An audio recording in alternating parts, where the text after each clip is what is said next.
Écoutez, bonjour à tous. Merci de vous être connectés pour ce deuxième webinaire dans le cadre de l'appel à projet One Water au bien commun.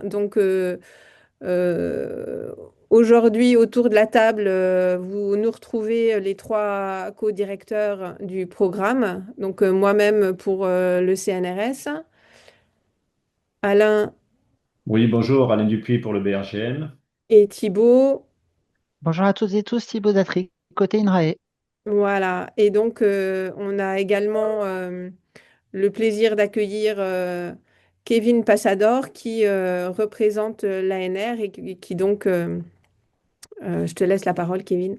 Oui, bonjour à tous, Kevin Passador, donc c'est moi côté ANR avec Stéphanie Thibault également qui gérons la mise en place de cet appel donc, pour le PEPR One Water. Voilà, merci Kevin. Et vous voyez en soutien, il y a Lucie Salomon qui est notre manageuse de programme. Et on a Camilla Latamna qui est également la chargée de communication du programme qui organise le bon fonctionnement de ce webinaire. Donc, on vous propose un petit rappel, une petite présentation avec les points importants, quelques éléments de réponse à quelques questions qu'on a déjà pu recevoir. Et puis, on espère que vous pouvez préparer l'ensemble des questions toutes questions que vous souhaitez poser et on tâchera d'y répondre au mieux. Donc là, vous avez évidemment le PEPR que vous connaissez maintenant très bien. Et donc, juste un petit rappel sur dans quel cadre finalement s'inscrit cet appel à projet. En fait, il vise vraiment à répondre aux six grands défis scientifiques qui sont portés par le programme, qui vise à habiliter l'eau comme un commun. Et donc, pour cela, en fait, on a six grands défis. Et six grands défis. Le premier, c'est anticiper. Donc, c'est anticiper l'évolution de la ressource en eau pour permettre l'adaptation des territoires à leur singularité. Donc, en mobilisant à la fois des données hydroclimatiques, des questions plus sur le terrain pour mesurer la capacité des milieux à se régénérer dans un contexte de changement global. On a évidemment la question de l'empreinte eau, l'empreinte qui est considérée non seulement relative aux activités humaines et aux processus environnementaux qui concernent à la fois les enjeux de quantité et de qualité d'eau. Donc, euh, il s'agit d'établir un nouveau paradigme d'empreinte qui relie les pressions anthropiques et leurs conséquences sur les hydrosystèmes et les écosystèmes aquatiques le long du continuum terre-mer. L'eau sentinelle de la santé et de l'environnement pour mieux comprendre l'évolution de la qualité de l'eau et donc le fonctionnement et les trajectoires des socio-hydrosystèmes, donc là encore le long du continuum terre-mer, et afin de quantifier les temps de réponse aux contraintes climatiques et anthropiques pour accompagner les transitions. Euh, Ensuite, on a le défi 4 qui porte, lui, sur les solutions pour promouvoir l'adaptabilité et la résilience des socio-hydrosystèmes. Qui vise là à identifier les conditions d'adaptabilité et de résilience des socio-écosystèmes pour favoriser des usages qui soient sobres, raisonnés et intégrés des ressources en eau et proposer des solutions qui soient viables, équitables et soutenables dans les territoires à des échelles variées. Enfin, la question des transitions socio-écologiques. Il s'agit de coproduire de nouveaux outils et des modes de gouvernance pour protéger les ressources et accompagner l'évolution des politiques publiques pour envisager l'eau comme commun et donc de s'appuyer sur l'existant et de voir dans quelle mesure on peut faire évoluer un certain nombre de pratiques de gouvernance pour accompagner les transformations nécessaires pour favoriser cette eau comme commun pour une société durable et résiliente.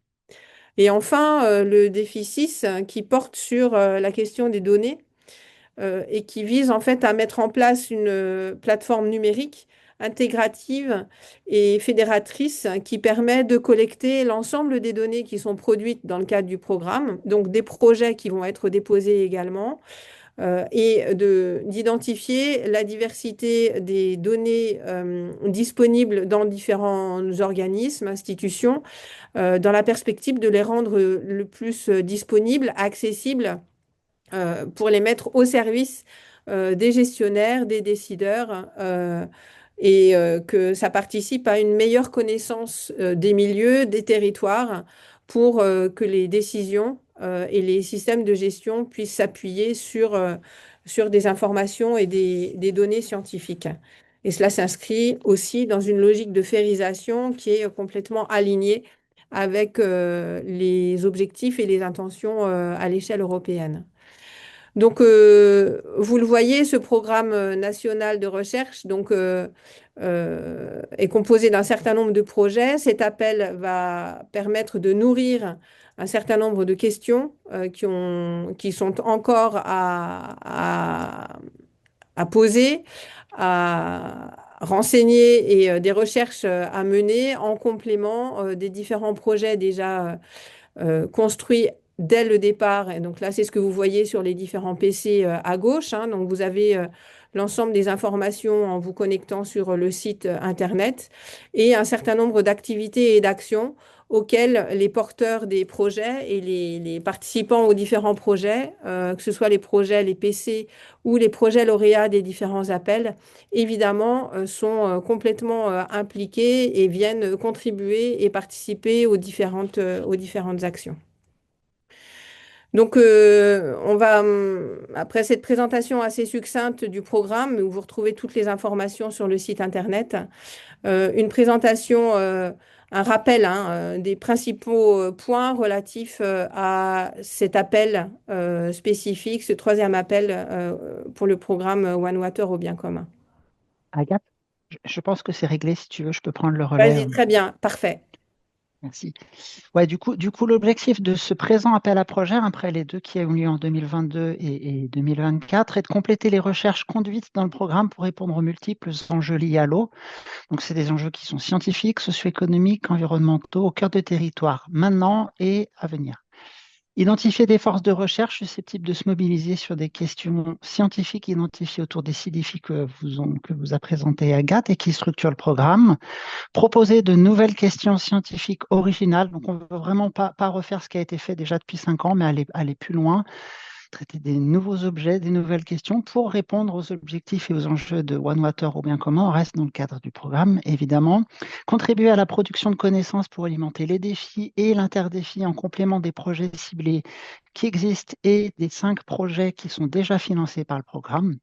Et puis faire émerger et créer des nouveaux consortia pour lever les verrous, proposer des solutions innovantes et venir en appui aux acteurs des territoires. Les PEPR sont là pour structurer la communauté, pas pour financer des choses qui fonctionnaient déjà. On peut passer à la prochaine diapositive. Donc, sur cet appel, on a identifié, au regard des projets ciblés qui sont en route depuis 5 ans, au regard des 5 projets LoRa des 2 précédents appels, 4 thématiques qui sont prioritaires. Et donc, on privilégie des réponses sur ces 4 thématiques. La première, c'est eau et anthropisation. Considérer les usages de l'eau et leur impact, tant dans la dimension quantitative que qualitative, pour mieux anticiper les systèmes de gestion dans un contexte de changement global.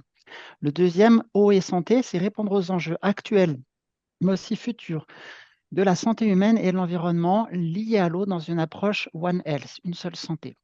Troisième thématique, eau vivant, considérer les dynamiques de la biodiversité dans tous ces niveaux d'organisation. On va du gène jusqu'au socio-écosystème, avec les fonctions et les services écosystémiques au cœur des territoires dans un contexte de changement global.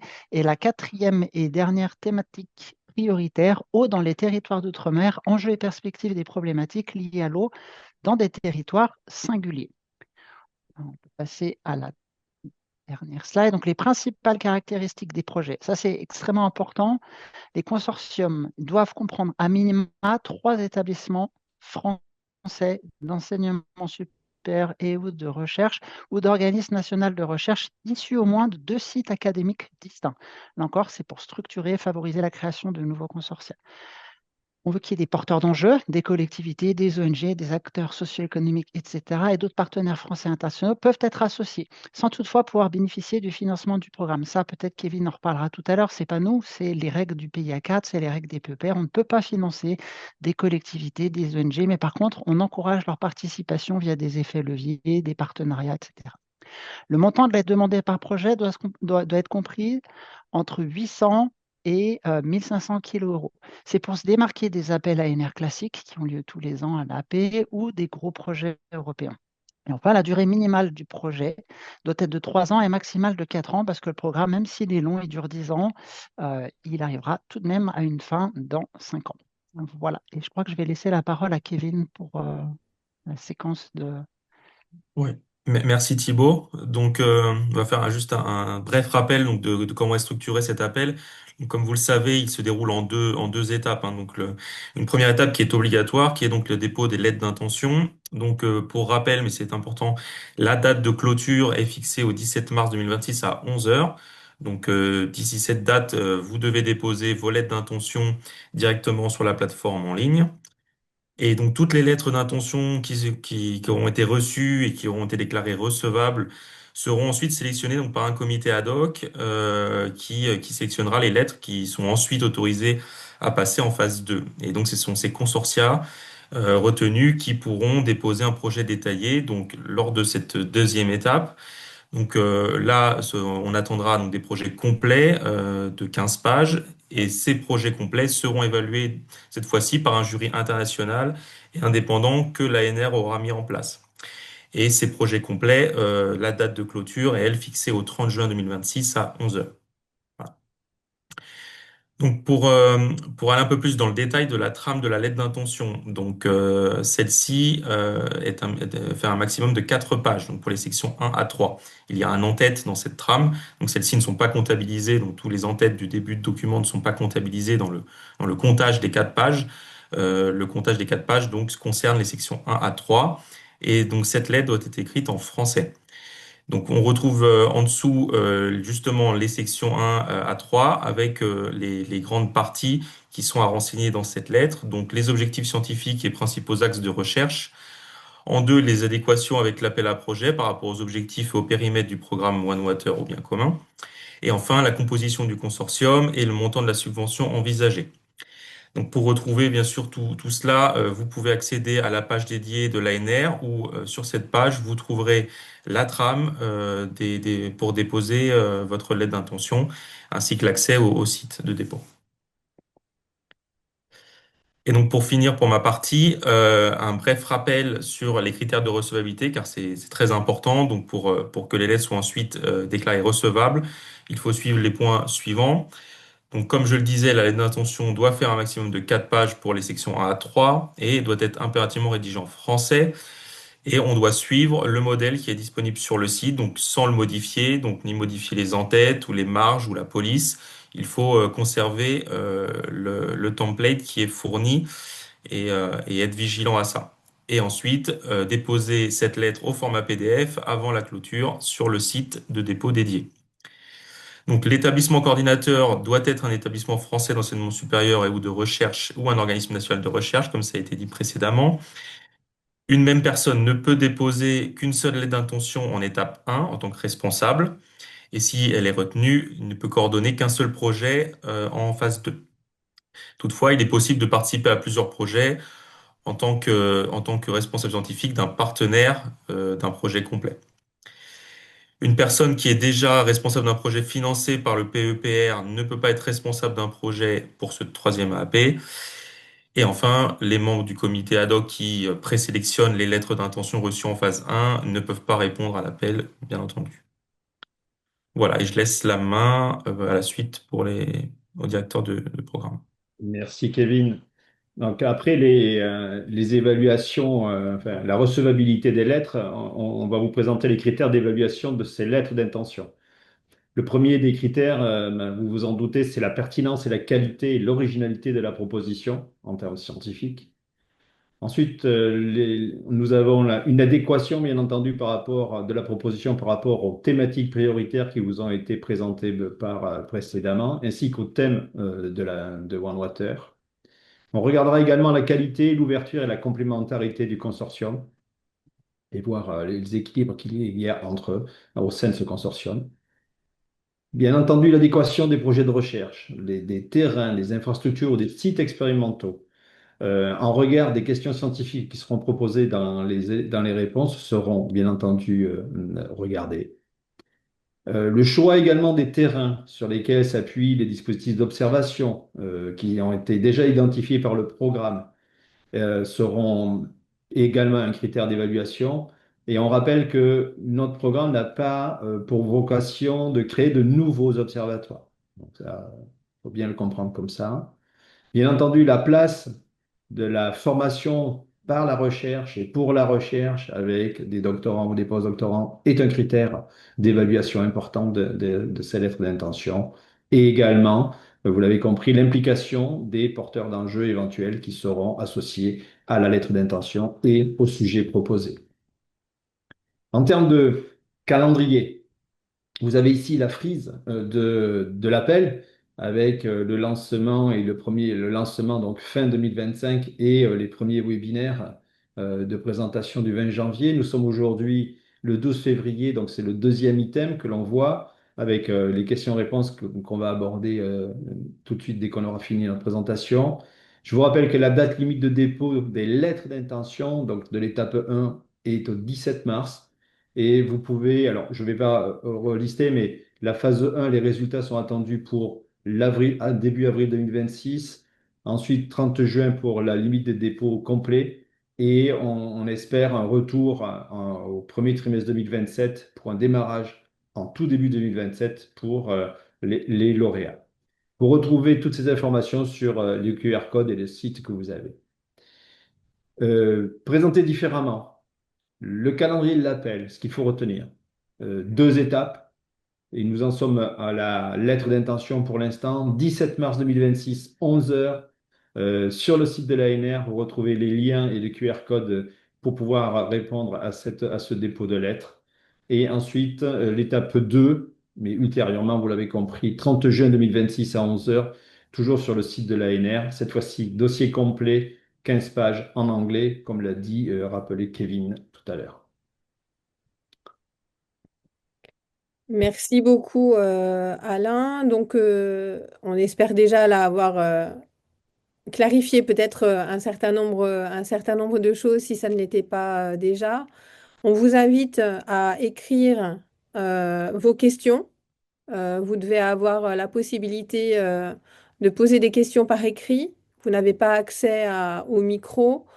Donc, n'hésitez pas à formuler par écrit. Nous, on va pouvoir vous répondre aux différentes questions que vous posez. Et dès à présent, quelques éléments de réponse à des questions qui nous ont été transmises. Donc, cet appel concerne-t-il uniquement l'eau potable? Alors, vous l'aurez compris que le programme concerne l'ensemble des eaux douces continentales, qu'elles soient atmosphériques, de surface et souterraines, la diversité des milieux aquatiques et des usages qui peuvent y être associés. Donc, ça comprend la production et la consommation d'eau potable, mais évidemment, ce n'en est qu'une des parties.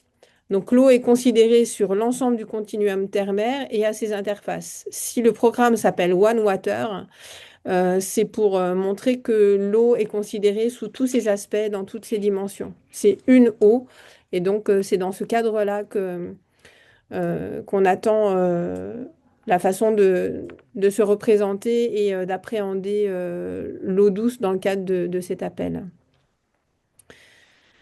La deuxième question qui relève sur, effectivement, il y a un PPR sur les Outre-mer qui a lancé un appel à projet. Et donc, une des thématiques de notre appel à projet de One Water au bien commun est dédiée au territoire d'outre-mer. Et donc, sur les eaux dans les territoires d'outre-mer, enjeux et perspectives des problématiques liées à l'eau dans des territoires singuliers. Et donc, il s'agit évidemment de s'appuyer sur les spécificités de chacun de ces appels pour y répondre de façon le plus ajustée, sachant que les conditions d'application sont un petit peu différentes en termes de format, en termes de montant, en termes de durée, d'objectifs et de type de consortia. Donc, chaque appel est indépendant et on vous invite à être extrêmement vigilant à la nature de l'appel pour que chaque proposition puisse soit réellement adaptée, correspondre au type de l'appel et pour être recevable.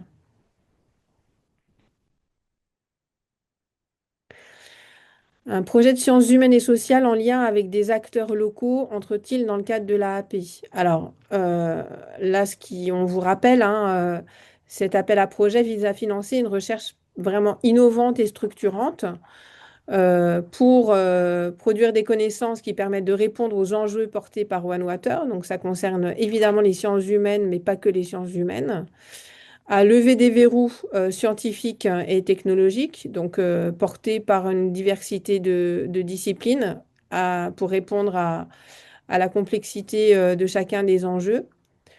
Il vise aussi à structurer la communauté nationale tout en transformant pour répondre aux enjeux de l'eau. Donc voilà, ça rentre là-dedans. Il s'agit de renforcer les dialogues disciplinaires et multi-acteurs. Donc, quand on parle d'un projet de sciences humaines et sociales, déjà, on a plusieurs disciplines qui sont considérées et voir dans quelle mesure c'est pertinent d'associer d'autres types de disciplines en fonction des questionnements scientifiques qui doivent être partagés et qui doivent, vous l'aurez compris, s'inscrire par rapport aux objectifs et aux différents défis du programme.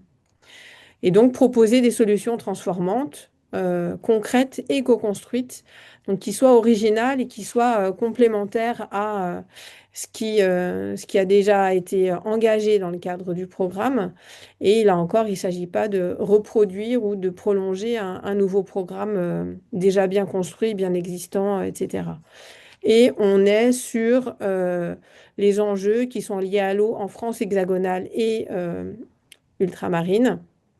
Euh, mais aussi, ça aura évidemment un lien avec les problématiques liées à l'eau de façon plus globale à l'échelle européenne, voire internationale. Enfin, une équipe de chercheurs pluridisciplinaires déjà constituée dans le cadre d'un projet donc, qui est déjà existant peut-elle répondre à cet appel? Donc, il ne s'agit pas de poursuivre un nouveau programme, un nouveau projet, mais il s'agit réellement d'identifier les forces de recherche qui soient susceptibles d'être mobilisées donc pour répondre à des questions scientifiques qui ont été identifiées autour de l'un ou de plusieurs défis ou en interdéfis qui structurent le programme. Il s'agit de faire émerger et de créer de nouveaux consortia. Donc là, c'est l'objectif même du programme dans le cadre de France 2030, de mobiliser la plus grande diversité des collègues et des acteurs dans le domaine de l'eau. Et donc, par rapport aux intentions à mettre en place, favoriser à travers les différents consortia la constitution d'équipes qui comprennent à minima 3 établissements français d'enseignement supérieur et ou de recherche ou d'organismes nationaux de recherche et qui soient évidemment issus d'au moins 2 sites académiques distincts. Et ça, l'objectif étant vraiment de faire se rencontrer des équipes qui n'avaient peut-être pas forcément l'habitude de travailler ensemble, mais qui vont pouvoir s'enrichir l'une l'autre à travers le partage d'un objet commun autour d'un projet de recherche partagé. Et puis évidemment, on est un programme qui se veut transformant et impliquer l'ensemble des acteurs qui sont extrêmement mobilisés et concernés par le programme. Et donc les associés est particulièrement important, alors que ce soit des parties prenantes et des acteurs nationaux, français, mais également internationaux, sachant que effectivement, dans le cadre du PIA 4 et de France 2030, nous ne sommes pas en capacité à prendre en charge des financements spécifiques pour ce type de partenaire. Donc, je vais arrêter le partage et nous allons prendre les différentes questions que vous avez commencé à formuler pour tâcher d'y répondre le mieux possible. Ouais, je peux peut-être prendre le relais, Agathe. Il y Très a bien. plusieurs questions, Agathe et Alain. La première, tu y as répondu tout à l'heure, mais de Fabien Rojon sur la constitution d'un consortium dans le cadre du PEPR donateur suppose-t-elle nécessairement une composition transdisciplinaire et, au regard de la thématique co-anthropisation, un projet porté par des équipes en sciences de gestion et économie peut-elle être considérée comme légitime et compétitive? La réponse est, alors on n'a pas parlé de transdisciplinarité, on a parlé d'interdisciplinarité. Donc oui, il faut qu'il y ait des consortiums qui aillent des sciences physiques aux sciences humaines et sociales. Donc non, un projet qui serait composé que en sciences de gestion et économie, ça serait assez léger par rapport à cet aspect interdisciplinarité. Je continue ou Agathe, Alain, vous Vas-y, prenez le vas-y. relais, hein, si vous voulez. La deuxième question. Est-il acceptable qu'un consortium évolue entre la lettre d'intention et le dépôt du projet complet? Eh bien, j'ai envie de dire oui et non. En fait, si on fait des lettres d'intention, c'est pour identifier, par exemple, alors c'est aussi pour ne pas faire perdre du temps aux collègues voilà, pour ne pas aller directement en phase 2, mais c'est aussi pour présager d'éventuels rapprochements. On l'avait fait sur les appels précédents, c'est-à-dire qu'il y avait des lettres d'intention qui étaient assez similaires, mais sur des territoires distincts. Et en fait, on a suggéré un rapprochement, ce qui a donné une plus-value, qui a été reconnue d'ailleurs par le jury avec une plus-value géographique, disciplinaire, etc. Donc, en fait, potentiellement, on peut être amené à vous dire, bah ouais, c'est super, mais allez discuter avec tel consortium parce que vous avez des choses complémentaires. En revanche, ce qu'on ne s'attend pas, c'est à sélectionner une lettre d'intention qui donnerait lieu à un projet complet qui serait assez différent en termes de composition et de porteurs d'enjeux. Donc, j'ai envie de dire, pour les porteurs d'enjeux comme pour la composition du consortium d'un point de vue purement académique, il peut y avoir des changements à la marge entre la lettre d'intention et le dépôt final, mais à la marge.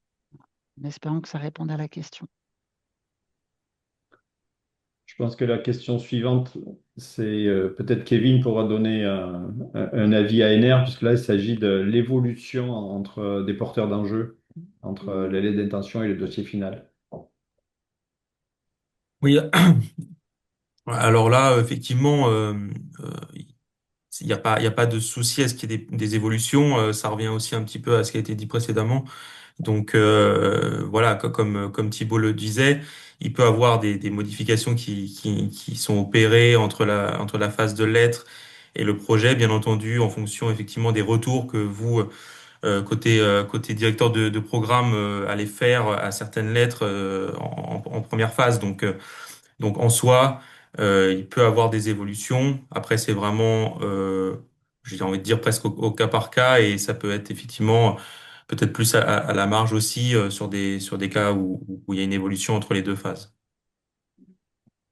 Peut-être que par rapport à ça, si des équipes que vous souhaitez associer ne sont pas encore complètement identifiées, mais mentionnées, que vous allez associer une équipe ou des collègues issus de disciplines déjà identifiées, mais que vous allez construire en contactant les collègues qui ne sont pas encore nommés, etc.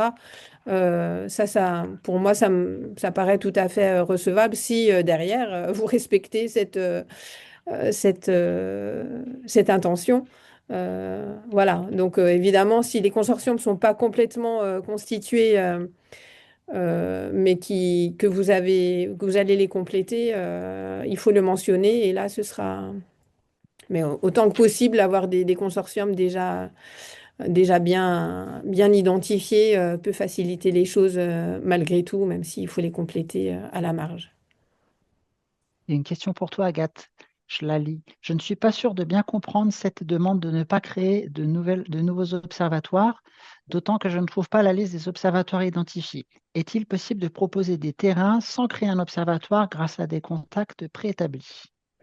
Alors là, en fait, tel que le programme a été constitué, hein, en lien avec nos institutions, que sont le CNRS, le BRGM et l'INRAE, qui sont, je dirais, co-porteurs de ce programme, euh, il s'agit de s'appuyer sur les dispositifs d'observation qui existent déjà depuis un certain nombre d'années, pour certains plus de 40 ans. Donc, ce sont notamment les zones ateliers, les observatoires en milieu, Oscar, un certain nombre de sites dont vous retrouvez la cartographie sur le site internet dans le cadre du projet ciblé numéro 3 où ils sont listés. L'idée étant de s'appuyer sur des données déjà acquises, venir questionner éventuellement les territoires qui ont déjà été explorés d'un point de vue scientifique et avec lesquels il y a souvent des relations de confiance qui ont été construites avec les acteurs du territoire. Et donc, il ne s'agit pas de reconstituer des observatoires dont on peut ensuite s'interroger sur la pérennité, mais plutôt de renforcer des recherches en lien avec les différents dispositifs d'observation qui existent déjà. Et il y en a suffisamment en France pour couvrir presque l'ensemble du territoire, voire des territoires, en considérant les territoires ultramarins. Donc, s'il y avait besoin Donc, c'est en priorité, ce sont ces territoires-là qui sont à privilégier et qui sont considérés.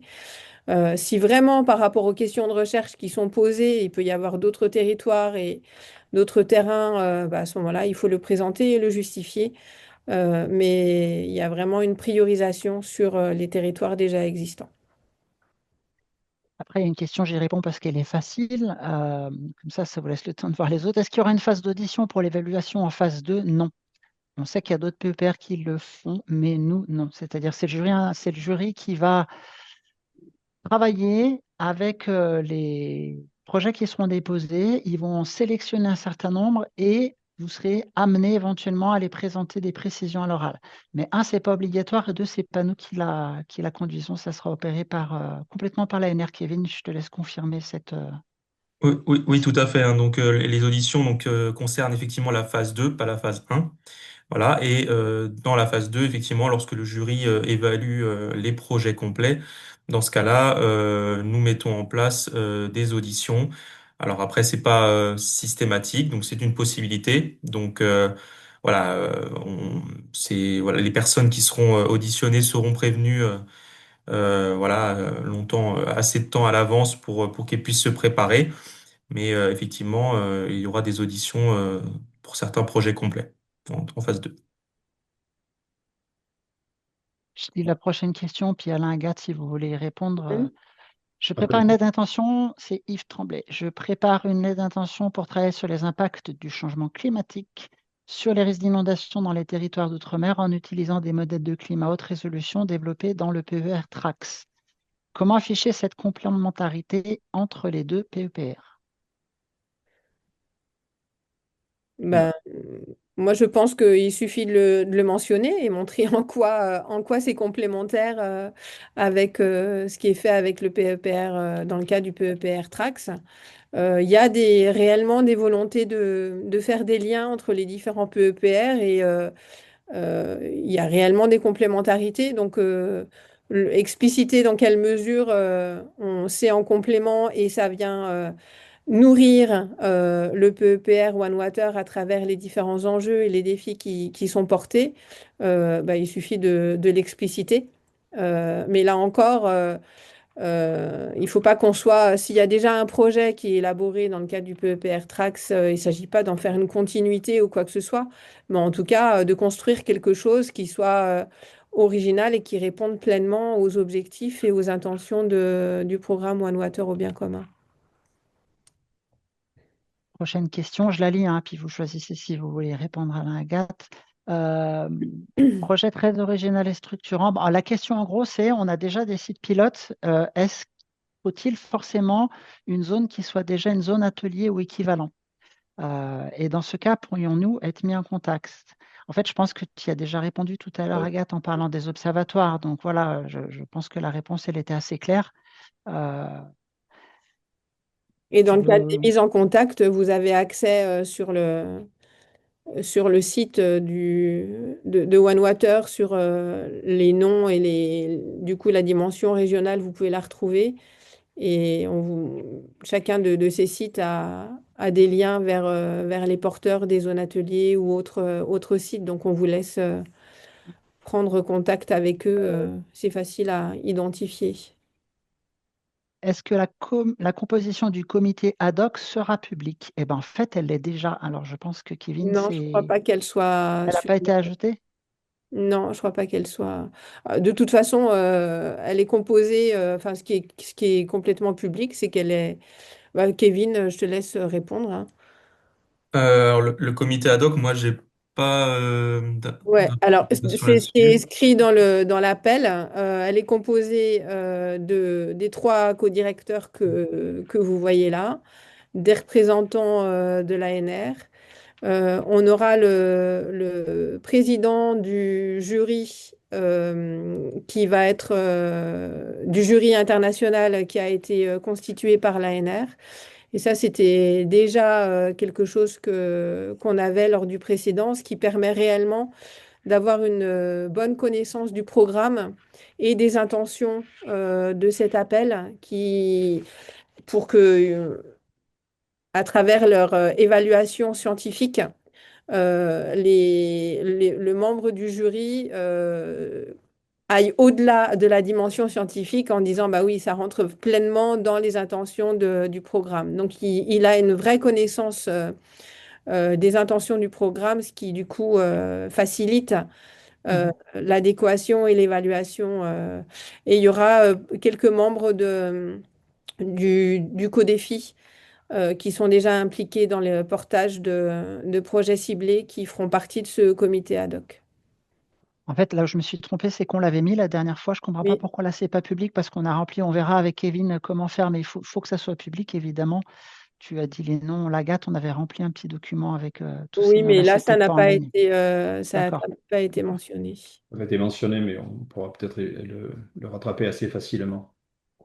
Je me permets de revenir sur une question précédente qui a été, je pense, oubliée. Il y avait une question sur la possibilité d'avoir des investissements avec des porteurs d'enjeux externes. Et c'est important. Alors oui, mais dans le respect des règles qui ont été précisées, c'est-à-dire que le programme One Water ne financera pas la partie, on va dire, que les porteurs d'enjeux pourraient, sur lesquels les porteurs d'enjeux pourraient s'engager. On ne financera que les établissements d'enseignement supérieur de recherche et ou ONR français. Voilà, j'ai juste à le préciser parce que c'est important dans les demandes Très par bien. rapport à la Ouais, construction ouais. du budget. Et d'ailleurs, en fait, c'est par rapport aux questions de recherche, il y a effectivement des dépenses, des équipements ou qui seront nécessaires et qui seront au bénéfice du collectif. Mais voilà, donc Mais on respectera nos règles strictes d'ANR Mhm. imposées par le PIA 4 et France 2030. on Voilà. n'a pas le choix, c'est comme ça. Et c'est des règles qui, je réponds à la prochaine question en même temps, qui fait que oui, on peut recruter des stagiaires, comme dans tout projet de recherche. Tout à fait. Alors Alors, après, il y a une question, c'est presque une question de l'assistance à écrire un projet. Donc je pense qu'on ne peut pas vraiment y répondre, mais il y a plein de questions en une. C'est est-ce que cette thématique, elle est éligible? Bah, il faut lire l'appel, hein, voilà, la pollution des eaux contaminées, polluants émergés, couplés à de l'intelligence artificielle. En soi, ça peut rentrer dans une des quatre thématiques prioritaires. On ne peut pas trop en dire plus, là, sans en savoir plus. et Dans le dossier, juste préciser quand même que là, ces questions-là, il faut répondre à quel défi ça pourrait se raccrocher, en fait, hein. bien sûr. Ça, c'est vraiment important de montrer à quel questionnement, quels sont les éléments de réponse auxquels ça peut euh, conduire pour alimenter les défis du programme. Donc les enjeux de qualité, les enjeux de quantité sont évidemment considérés dans la question d'empreinte, dans la question de l'eau sentinelle, mais aussi dans la question de la gestion et de la gouvernance de l'eau. Donc on est dans des approches complètement intégratives. Euh, voilà. Et donc, concernant le dossier de soumission, est-il demandé d'inclure un tableau budgétaire? Ben, ça, ce sera dans la deuxième phase, c'est absolument Oui. indispensable. Euh, et par ailleurs, voilà, ça rejoint un peu les projets auxquels vous avez l'habitude, mais donc avec évidemment encadrant les objectifs, les intentions, l'organisation de la recherche, la répartition des financements de l'enveloppe que vous envisagez aux différentes équipes, aux différentes actions, et évidemment avec un certain nombre de jalons et de livrables qui devront être fournis avec évidemment non seulement un rapport scientifique final, mais également des points régulier avec non seulement le CODIR, mais l'ensemble des porteurs des différents projets du programme pour qu'on puisse avoir cette construction collective des réponses pour considérer cette eau comme une et puis la construire comme un commun avec l'ensemble des connaissances qui sont produites par les différents projets. Donc, ce n'est pas un projet qui sera, je dirais, hors sol et indépendant, juste financé par le programme, mais c'est un projet qui entre complètement dans une dynamique collective avec effectivement un certain nombre d'obligations et de valorisation et de publication qui passent par notamment la valorisation sur le site du programme et sur un certain nombre d'exigences ou de valorisation commune. C'est appartenir au programme, c'est pas juste faire un projet qui éventuellement est en lien avec un programme, et là c'est entrer dans une logique collectif programme avec tout ce que ça implique et de valorisation et de participation aux différents séminaires et d'implication dans les différentes actions du programme. Et Et du coup, dernier élément de réponse, bien entendu, hein, doc et postdoc impliqués, oui, faut les mentionner. Et bien sûr, ceux qui peuvent bénéficier de cofinancement, ben bien entendu, de la même manière que la construction le permet, ben en fait, oui, mais il faut absolument le préciser, tout à fait. Et Ah, évidemment, des publications scientifiques, là, c'est ouais, c'est pour absolument ça, j'essaie. et ça, indispensable. On reste quand même dans un programme national de recherche. euh, et donc, Fortement attendu. Et enfin, oui, ça peut pas être envisagé sans. Et il peut y avoir aussi d'autres formes donc des publications scientifiques, mais aussi il peut y avoir d'autres formes de valorisation et de publication qui peuvent être envisagées justement dans cette nouvelle façon de faire de la recherche pour être à la hauteur des enjeux qui sont les nôtres dans le domaine de l'eau. Prochaine question, David. Là-bas, vous avez indiqué des sujets d'ores et déjà financés qui ne seraient plus prioritaires. Euh, je remonte là. Du coup, pouvez-vous préciser les sujets objets qui ne sont plus éligibles? Bah non, David, en fait, il faut quand même regarder un peu ce qui est fait dans le programme. Encore une fois, Agathe vient de le préciser, on est dans le cadre d'un programme de 10 ans avec beaucoup d'activités, beaucoup de projets en cours. Et la moindre des choses, c'est de regarder ce qui a été fait, en fait. Parce que là, nous, on pourrait y passer 2 heures à présenter ce qui est en cours. Actuellement, on a un site internet qui est assez complet, on a une page LinkedIn avec une newsletter assez complète. Donc, toutes ces informations, elles sont sur notre site internet notamment. Euh, l'idée étant quand même de trouver, en fait, de regarder les sujets des projets ciblés qui ont leur continuité sur la durée du programme et les fameux projets lauréats.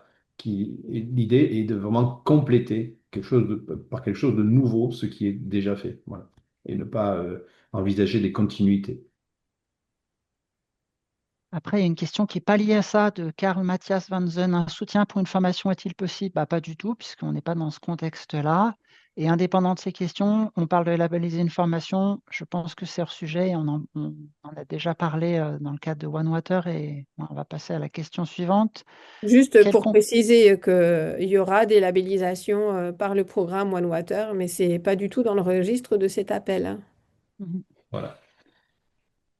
Quelle compatibilité avec un financement France 2030 ANR de 150 kg ayant rendu possible un projet régional à vocation préparatoire dans la perspective d'un projet national qui s'inscrirait cette fois dans One Water? Ah, alors peut-être là, je peux peut-être essayer de répondre. Alors, vu le volume, parce que 150 kilos euros, comme c'est assez faible par rapport à là, ce qui est attendu dans cet appel, je pense pas qu'il y ait de souci en soi. Le seul problème qu'il pourrait avoir, c'est de financer deux fois le même équipement ou la même dépense, ce qui n'est pas possible hein, via le financement France 2030. Mais là, vu le volume, donc 150 000 euros d'un côté et ici des projets qui sont au-dessus de 800 000 euros, forcément, je pense pas que le risque d'overlap soit très important. Mais voilà, juste être vigilant au fait on ne finance pas deux fois le même poste de dépense. Mais pour le reste, il n'y a pas de souci là-dessus.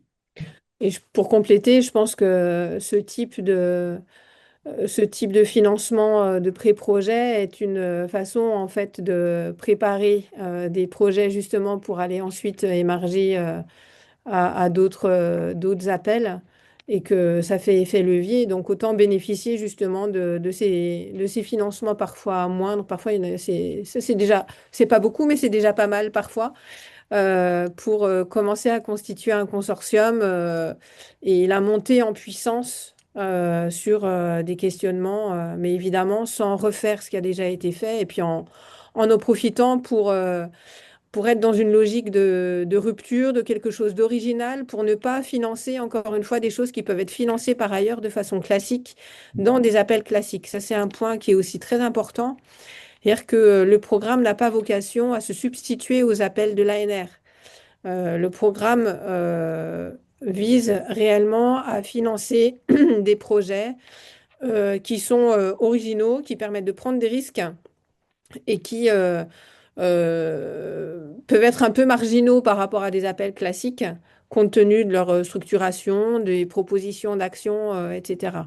Donc là, on privilégie réellement des projets euh, qui pourraient peut-être pas se faire autrement et pas être financés par ailleurs. Euh, donc ça, c'est un point extrêmement important.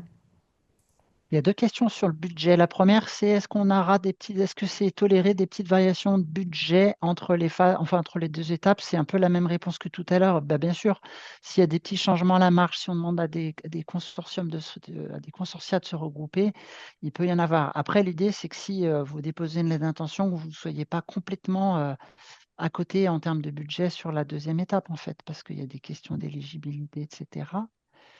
Pour rappel, on est entre des projets qui sont entre 800 000 et 1,5 million. Donc voilà, c'est des enveloppes qui sont assez conséquentes. Donc il faut vraiment structurer, déjà avoir une idée globale dans le cadre de la lettre d'intention. Et évidemment, si vous êtes retenu pour le dépôt d'un projet détaillé, donc là, être en cohérence avec ce qui a été proposé dans le cadre de la lettre d'intention, même si c'est davantage, mais il ne faut pas gonfler non plus les budgets plus qu'il n'en faut parce que forcément, ça aura soit un impact sur le nombre de projets qui pourraient être financés. Donc là, comme c'est mentionné dans le cadre de l'appel, une enveloppe de 10 millions d'euros est prévue pour cet appel-là. Sachez que c'est quand même, on est dans l'appel du cœur du programme. Que là, on a vraiment essayé de mettre le paquet pour que le maximum de projets puissent être financés. Donc, vous faites le calcul si on a des projets à 1,5 million, si on a, voilà, ça fait quelques projets. Mais éventuellement, il pourrait y avoir une proposition une acceptation d'un projet en soit en proposant une diminution du budget.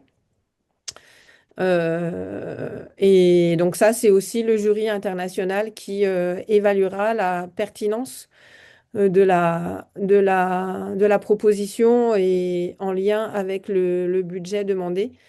Et ensuite, on verra dans quelle mesure on est en capacité de financer tous les projets à hauteur des montants qui sont demandés pour répondre aux objectifs du programme. En lien avec ça, compte tenu de l'enveloppe budgétaire, combien de projets pensez-vous a priori financer pour ce coup-là? Alors déjà, encore une fois, c'est le jury qui va décider, hein. Nous, même si on en voulait, on a 10 millions, c'est des projets entre 800 et 1500 kilos euros, donc ça peut aller jusqu'à 9-10 projets en fait. Mais c'est pas nous qui décidons, c'est le cut-off, il va être fait par le jury. S'il dit qu'il n'y en a qu'un qui est finançable parce que scientifiquement, les autres ne tiennent pas la route, on ne pourra pas faire grand-chose. Donc, on a 10 millions d'euros pour des projets de 800 à 1500 kilos euros. Il y a une question qui est en lien avec, elle est où cette question? Il y a des appels à manifestation d'intérêt dans pas mal de projets ciblés. Il y en a un notamment dans le cas du PC6 actuellement. Et oui, qui fait partie de Donateur, bien évidemment. Devons-nous proposer des projets différents avec des terrains distincts? Il y a plusieurs problèmes que je pressens. Il y a déjà un premier problème, c'est que PC6, c'est un défi et que on ne va pas refaire ce qui est fait dans le PC6. Donc, en effet, on ne va pas financer quelque chose qui est déjà en train d'être financé dans le PC6. En tout cas, il faut que ça soit complémentaire. Et le PC6, c'est un des défis Voilà, il faut malgré tout que ces projets-là ils soient complémentaires avec ce qui est fait dans le PC6, mais également en lien avec ce qui est fait dans les autres PC, etc. Enfin, il y a une vision globale à avoir. Là, la question, elle est un peu. C'est pas la peine de répondre aux deux avec la même chose, en gros. C'est pas du tout de la même nature. Voilà, c'est ça, j'allais dire. C'est pas de la même nature, pas la même ampleur non plus. Donc, je comprends pas bien la question moi non plus. Mm. Donc, les démarches qui sont conduites dans le cadre des projets ciblés, c'est pour construire notamment la phase 2 de leur projet. Donc, et ça participe d'une co-construction collective avec différents acteurs. Et d'ailleurs, là, ils sont en séminaire en ce moment. Donc, on est vraiment dans une logique et de cohérence par rapport à une action dans un projet.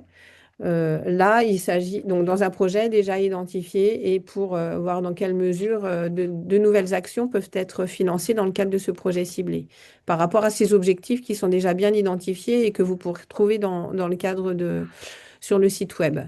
Par ailleurs, là, cet appel-là, il n'est vraiment pas du tout de la même envergure.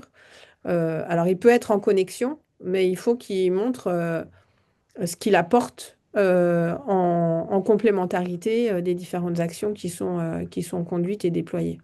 Il y a encore pas mal de questions. Alors, il faut peut-être qu'on accélère un petit peu. Vous avez indiqué que l'application terrain est importante. Des industriels peuvent être partie prenante en tant que société ou expert industriel. Bah oui, c'est des parties prenantes. Comme on a répondu déjà, non finançables, mais ils peuvent être là Dans en le partie respect de la prenante. règle de non-financement. Mais en revanche, vous pouvez mentionner que leur contribution permet aussi de favoriser une forme de cofinancement par la mise à disposition de dispositifs, d'infrastructures ou financement de thèses, de bourses de thèse, par exemple, à moitié ou en plus, ou etc. Ça peut être bienvenu.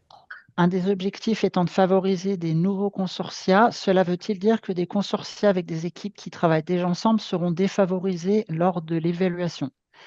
Ben, tout dépend. Si c'est trois sites, si c'est deux sites différents avec trois établissements, mais par contre, si c'est un groupe de collègues qui travaillent depuis 10 ans sur le même site ensemble, ouais, il y a une marge de manœuvre là dans la réponse.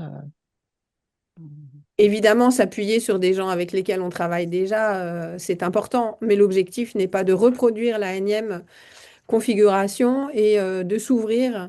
Et c'est ça qui va faire le changement et qui va permettre de répondre à des enjeux scientifiques de façon différente, en prenant des risques, en étant dans des processus de transformation et de rupture qui sont absolument nécessaires. Donc, appuyez-vous à la fois sur des collègues avec lesquels vous avez envie de travailler, mais surtout ouvrez à d'autres collectifs, d'autres perspectives, d'autres disciplines, d'autres régions. C'est là encore une réelle opportunité pour pouvoir le faire et c'est ce qui est encouragé. Après, une question qui est longue, je vais juste lire rapidement et y répondre en même temps. En fait, c'est quelqu'un qui demande, qui veut attaquer une thèse, etc., sur One Health et qui dit comment je peux mettre en contact avec les différents projets qui existent déjà. On l'a dit tout à l'heure, il y a un site internet avec tout ce qui est fait comme activité dans le cas des projets ciblés, des projets lauréats, avec les noms et les contacts des porteurs. Donc, sur les thématiques One Health, empreinte aux sentinelles, vous pouvez, c'est des contacts que vous trouverez sur notre site internet. Il y a une question pour Kevin sur la composition du jury.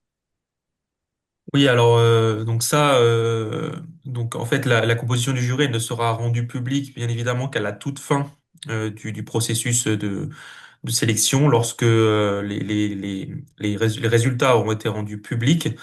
Donc pour l'instant et tout le long du processus, aucune information ne sera disponible sur la composition du jury, bien évidemment pour éviter toute forme de voilà de pression ou quoi que ce soit pour garantir l'impartialité et l'indépendance du processus que garantit l'ANR. Et au niveau des nationalités, alors c'est un jury international, hein. En revanche, il n'y a pas de critères particuliers sur la nationalité. En fait, on construit le jury en fonction, bien évidemment, des domaines et des compétences recherchées pour l'évaluation des projets complets qui seront reçus. Voilà. Donc, c'est difficile de se prononcer sur les nationalités, c'est plutôt les compétences qui priment lors de la composition du jury.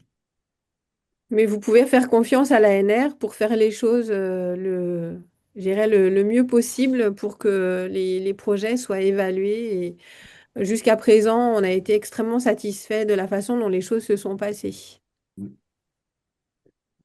Après, une question sur aller sur le terrain versus aller en laboratoire. Est-ce qu'on a un privilégié? Moi, je réponds rapidement qu'en fait, tout est dépendant de la question de recherche, en fait. Ah oui.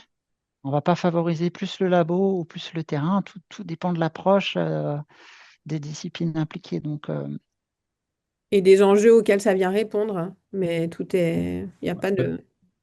Bien sûr, le terrain est important, on l'a cité, mais le laboratoire tout autant, c'est expérimental et on n'a pas d'a priori en fait. C'est, comme me disent mes collègues, ça dépendra de la question et du sujet scientifique qui est proposé, mais pas d'a priori. il y a une nouvelle question. Il faudrait écrire peut-être Camilla, le faire une réponse par écrit, parce que est-ce que les stages sont éligibles? Et comme le son ne fonctionne plus, il faudrait avoir une réponse dans le chat. Je ne sais pas comment. Mais les stages sont effectivement éligibles. On est plus peut-être sur la logique de master.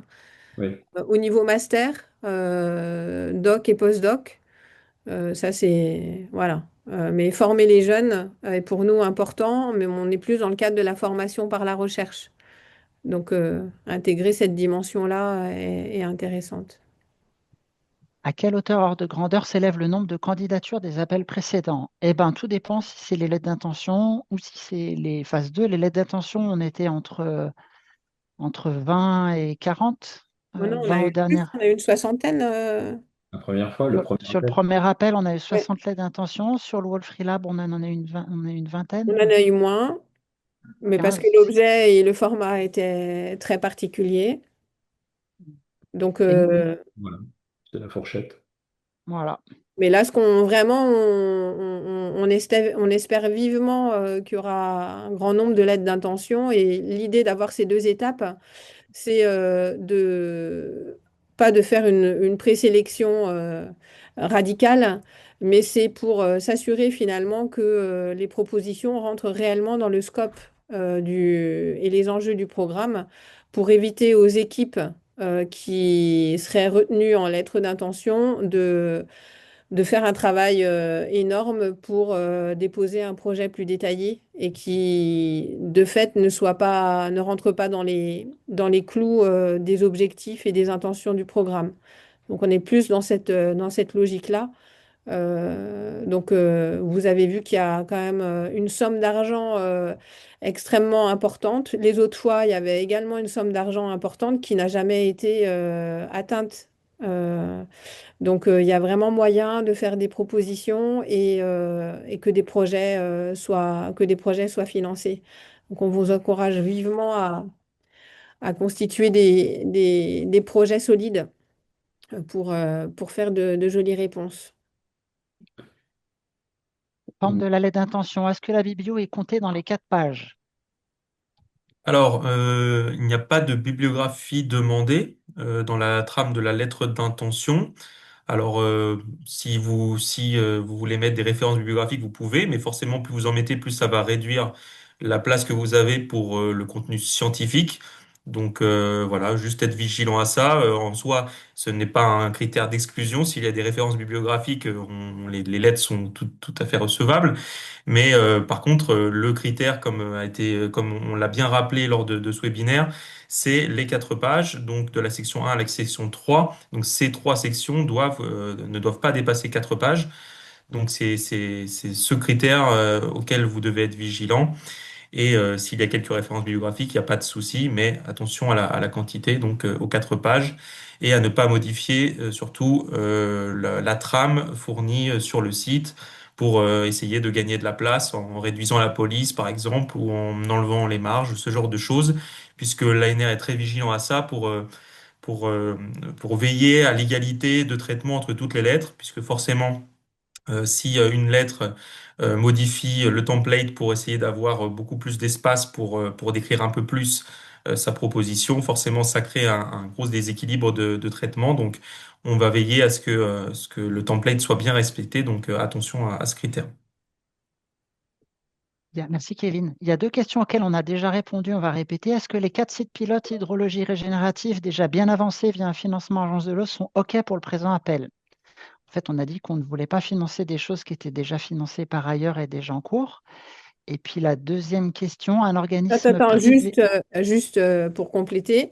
Et en plus, ce qu'on a précisé, c'est que les sites privilégiés sont les sites qui sont sur les territoires d'observation qui sont déjà bien identifiés et dont vous pouvez retrouver la liste sur le site internet dans le cadre du projet ciblé numéro 3. Et c'est ça qui est mis en avant. On ne va pas aller, encore une fois, financer de nouveaux observatoires parce qu'on ne peut pas s'engager derrière à la continuité et à fait que, d'un point de vue académique, on puisse les soutenir sur le long terme, ce qui est quand même un des objectifs du programme aussi. Pour répondre aux différents enjeux, on a besoin d'une continuité, tant dans l'implication des infrastructures scientifiques, les organismes de recherche, les données qui sont produites et la connaissance et la relation avec le terrain.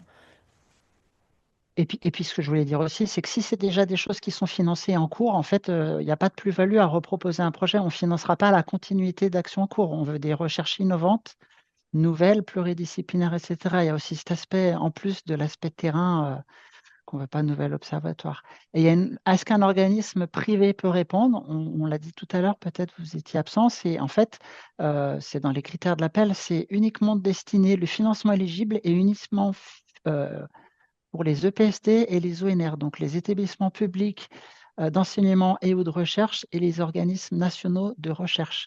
Ce n'est pas nous qui mettons cette contrainte, c'est France 2030 et les financements du PIA4 qui sont dédiés au monde académique et on ne peut pas financer des associations, des collectivités ou des organismes privés. Par contre, on les encourage à être partie prenante dans des réponses.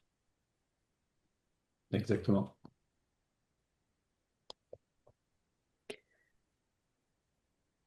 Bon, il semble que on ait fait le tour des questions qui ont été formulées.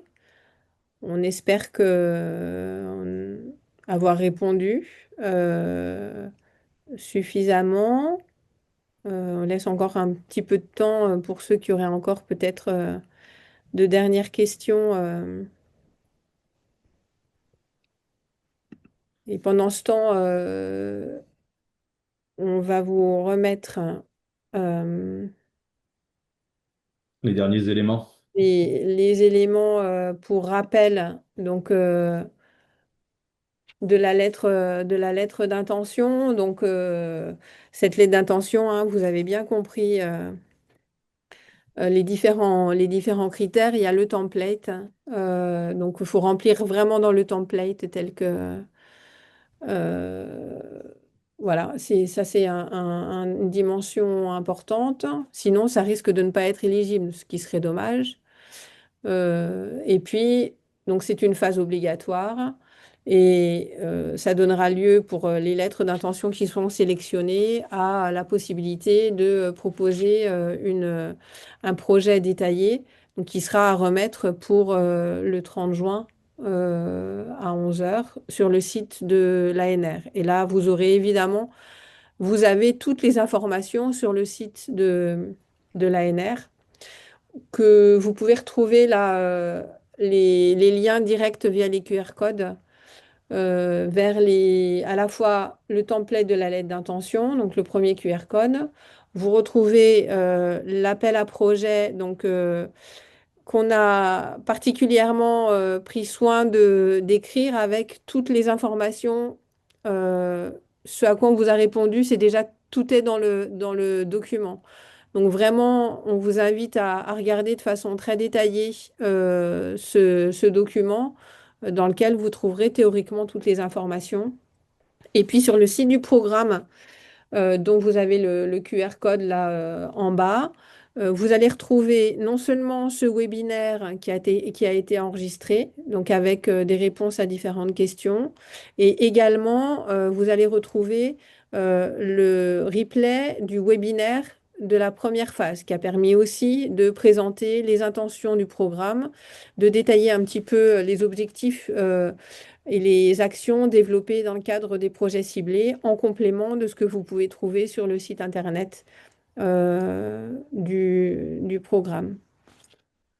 Voilà, ça c'est les points qui nous semblaient être importants à rappeler. Théoriquement, vous devriez avoir toutes les informations et on espère vivement que ça vous permettra de répondre et on est impatient de vous lire.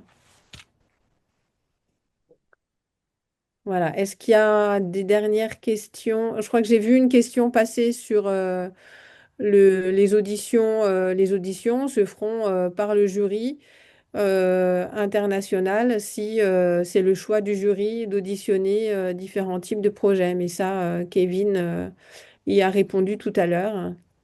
Et oui, évidemment, si on a un jury international, ce sera par le jury international parce qu'on est dans cette logique d'évaluation par nos pairs à l'international pour s'assurer de la qualité scientifique du, du projet, comme beaucoup d'autres projets qui bénéficient de financement dont le montant n'est quand même pas négligeable et pour lesquels on doit quand même aussi rendre des comptes quant à la qualité scientifique qui est proposée. Voilà, je ne vois pas d'autres questions venir. On dirait qu'on aurait fait le tour là. Est-ce que vous avez, Alain, Thibaut, Kevin, des commentaires Non, je pense que nous avons essayé d'aborder l'ensemble des questions en donnant les réponses les plus sincères possibles. Euh, Comme l'a dit Agathe, on a hâte de vous lire et on vous souhaite peut-être une bonne continuation de construction et d'élaboration de vos lettres d'intention, puisque j'imagine que c'est d'actualité en ce moment. Voilà, vous Exactement. avez encore un mois, donc il y a vraiment matière à faire de jolies choses et donc on compte sur vous. Merci beaucoup, du coup. Merci beaucoup et à très Merci. Merci, à Bientôt. bientôt.